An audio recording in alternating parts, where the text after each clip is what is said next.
Dr Karthik Dnojaa, periodontist, implantologist, founder of Karthikdva, and the voice behind India's most famous dentist. Winner of the Golden Mike Award for Best Dental Podcast, honoured as Dental Influencer of the Year by the Dental Excellence Awards, and recipient of the Smileverse Award by the Indian Dental Association. Dr. Karthik brings you conversations that go beyond clinical success and into the real journeys behind it. This is where dentistry's biggest names reveal what success really looks like. The mistakes, the challenges, the lessons, and the moments that changed everything. The conversations behind the careers. The stories behind the success. Welcome to India's most famous dentist. A podcast by Karthikdva. You're absolutely right. Thank you very much. Whatever you are doing at the moment is also serving the nation. Thank you, Dr. Karthik. Listening to podcasts such as yours, you are not doing dentistry, you are doing self-development. So, what are you waiting for? Grab your popcorn, sit back, relax, and enjoy the show. I think to reach to a certain level, you need a discipline and a dedication. Yeah.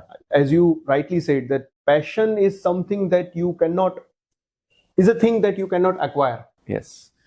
So again, there are also few factors which can be added to your practice, and you can actually excel in your clinical skills as well. But those are the things which we get exposed to or introduced to in later part of our practice. Directly coming to a point, I am talking about magnification. I'm talking about dental photography. Yes. I'm talking about isolation part. Yes. So I think these are the parts which should be with us from starting of our training. Yes.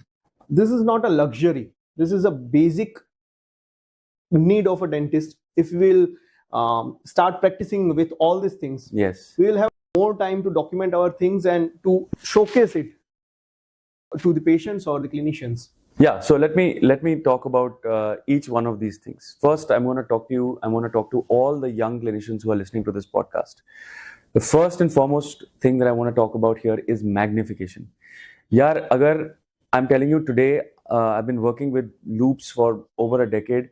Today, if you ask me to see inside a patient's mouth, I don't know how to see without magnification or Loupes. Okay. मेरे को अजीब दिखता है, मेरे को दिखता ही नहीं है. Like I'm like, क्या करूं?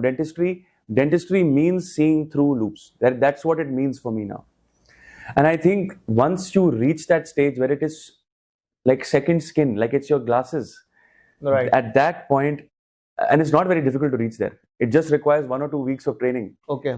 Only thing is, Nice. you need to have a good quality loupes and you need someone to inspire you and tell you the right things. So it is very, very important to start early with magnification. And it is for every single thing you do with dentistry. It's like a dental chair. Right. It's as important as gloves. It's as important as the dental chair. And every single person needs to be on it. Now, the problem here with magnification is that quality optics is expensive. Right. But you buy one, you keep it for a decade plus. So you have to buy it once, but you have to buy a good quality one. So there is a barrier of entry for cost. And the other thing I tell you is, the more you magnify something, the darker the field gets. So you need light. Light. So whenever you buy magnification, it must be with the light. And when you're starting off, you can go ahead with the slightly cheaper, easier to use Galilean loupes, and then you can switch on to the prismatic loupes for higher precision. But yes, it's a little bit heavier and it takes a little bit more time to get used to. But anything is better than nothing. So starting even with a 2.5x Galilean loop is a huge jump from zero. After 2.5 to 3.5 to 4, the jump is not that much. Okay. In terms of quality. Right. But 0 to 2.5 is like exponential quality difference in your Cost quality is the of one work. factor that we should be considering Yes. while we are at the initial stage of our practice. Yes. But it's not like the deserving thing, or it's not like a hierarchy. It's not a hierarchy. If you have reached to this seniority level, then and then you can use this loupes or isolation. Day one. Exactly. Third BDS, clinical dentistry, पहन लो. they need to be taught loupes then. And they need to be taught in such a way कि इसके बिना हम काम नहीं कर सकते. Right. There are some basic requirements of dentistry like gloves, like dental chair, like suction, like a 3-way syringe. Loupes is one of them. Second, I want to address documentation. See, dentistry, my course, by the way, is called the Art and Science of Porcelain Veneers. Right.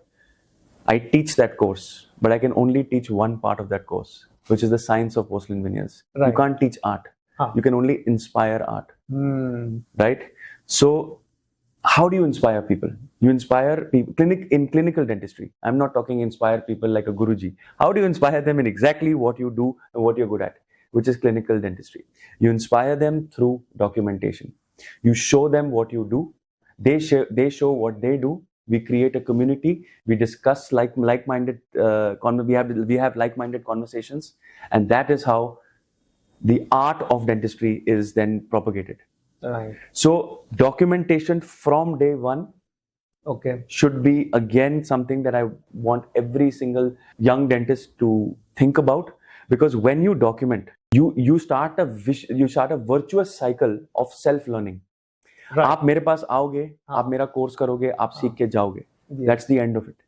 But if you document, you will have me as a mentor for life, because when you show your photographs and you write intelligently about that case, you will get a very good response, not just from me, from anybody who's passionate about dentistry, who wants to associate with you because you're also a like-minded person who likes to share their work. Right. So sharing your work with other colleagues creates a virtuous cycle of self-learning, motivation, and you gain momentum with your quality of work and passion. Because see, at the end of the day, dentistry is a solo sport where you're just sitting and you're working inside the patient's mouth and you're all alone. You don't even know if the patient is going to appreciate all the hard work that you're putting in. Exactly. But if I'm documenting it, yes, I somehow feel subconsciously then you that will get both the things, appreciation and criticism. Yes, and somehow I feel that some of my colleagues are watching me work. Yes, and it gives me the motivation to do even a higher quality work than I would do if I'm just sitting there alone. The other thing I want to say about documentation is, don't feel overwhelmed. When I say documentation, I don't mean that you have to have a fancy DSLR with macro lenses, fancy diffusers, fancy flashes, all those all that. That's great. If you like it, you can get into that situation also. But even if you don't want to get into that, take out your smartphone and start documenting. Yes. All you need is those additional little lights. Which are easily available online. And you just try to get the light that has a color correction. So you try to document it at 5500 Kelvin, which is your daylight. Exactly. That's the only. So there's no barrier of entry for documentation. There may be a barrier of entry for magnification, but there's no barrier of entry for documentation. Right.